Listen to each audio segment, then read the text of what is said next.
Hello friends, welcome to recipes world. നമ്മളിന്ന് മൈദ കൊണ്ടുണ്ടാക്കുന്ന പൊറോട്ടയാണ് ഉണ്ടാക്കാൻ പോകുന്നത്. അതിനു വേണ്ടി 1 കിലോ മൈദ എടുത്തിട്ടുണ്ട്.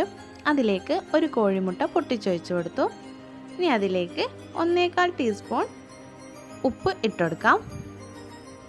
ഇനി ആവശ്യത്തിന് വെള്ളം ഒഴിച്ചു കൊടുത്തിട്ട് നന്നായിട്ട് കുഴച്ചെടുക്കണം.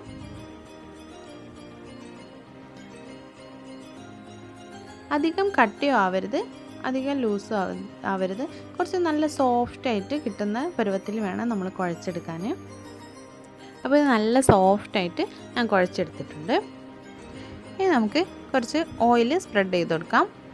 അപ്പോൾ കുറച്ച് ടൈം റെസ്റ്റ് ചെയ്യാൻ വെച്ചാൽ നല്ല സോഫ്റ്റായിട്ട് കിട്ടും. അപ്പോൾ ഞാൻ ഇതുപോലെ കവർ ചെയ്ത് വെച്ചിട്ടുണ്ട്.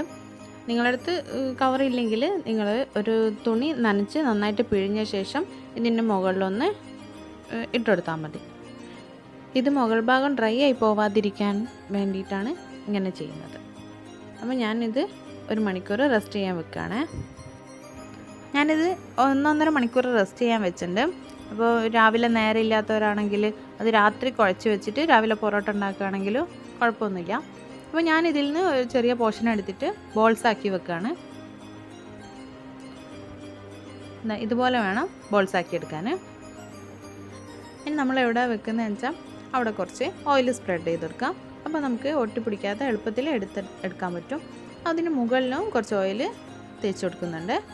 ഇനി ഇതുപോലെ നമുക്ക് ഓരോന്നും ബോൾസാക്കി എടുക്കാം.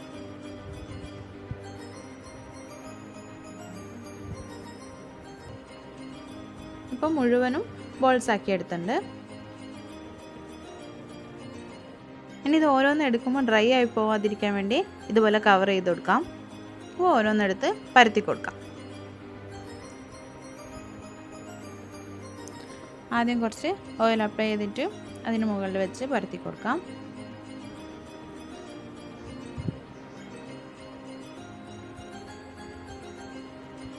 ഇതിന് മുകളിലും കുറച്ച് ഓയിൽ വെച്ച് കൊടുക്കാം.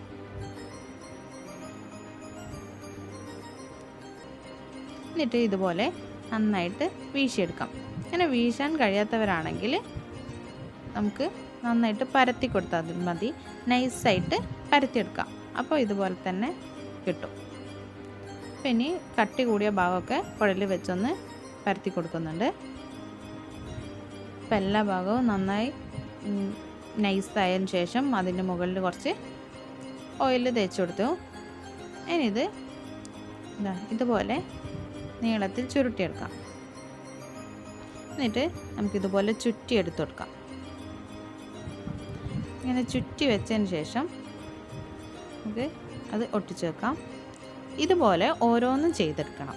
അപ്പോൾ മുഴുവനായിട്ട് ഞാൻ ചെയ്തെടുത്തിട്ടുണ്ട്. ഇനി നമുക്ക് ഓരോന്നെടുത്ത് പരത്തിയെടുക്കാം.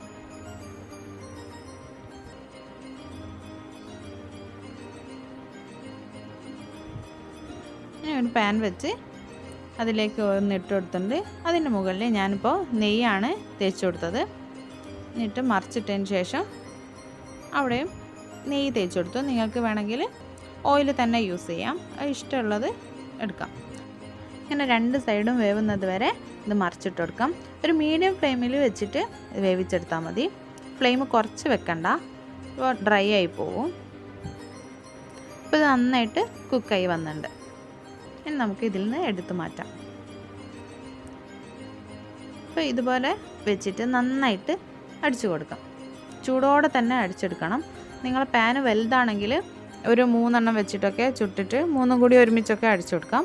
ഇതിപ്പോൾ ഞാൻ ഓരോന്നാണ് ഇട്ട് കൊടുത്തത്. അപ്പോൾ ഓരോന്ന് തന്നെ അപ്പോൾ അടിച്ചു കൊടുക്കണം, ഇല്ലെങ്കിൽ ഡ്രൈ ആയി പോകും. അപ്പോൾ നമ്മുടെ നല്ല ലെയർ പൊറോട്ട റെഡി ആയിട്ടുണ്ട്. അപ്പോൾ വീഡിയോ ഇഷ്ടമായെങ്കിൽ ലൈക്ക് ചെയ്യുക, ഷെയർ ചെയ്യുക, സബ്സ്ക്രൈബ് ചെയ്യുക. Thank you.